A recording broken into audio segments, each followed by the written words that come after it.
Haurien d'existir els límits de l'humor? Bueno, l'humor segurament no tindria límits si estiguéssim en una societat que fos respectuosa, conscient. Llavors no hi hauria límits. Com que no ho estem, sí que s'ha d'anar amb compte. No puc anar pel món fent acudits, masclistes, racistes.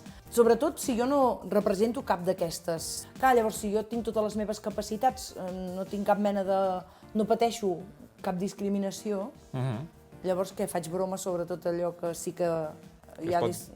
Clar, és punxegut, no? És a dir, jo com a persona gorda puc fer xistes sobre gordes? Sí, però segurament no em vindrà gaire de gust. Crec que hi ha moltes altres coses per fer humor. Clar. No? Sí, hi ha una cosa que de vegades potser sí que es veu que es confon, almenys jo veig, que és en l'humor que està fent humor d'una cosa per ensenyar que allò està malament.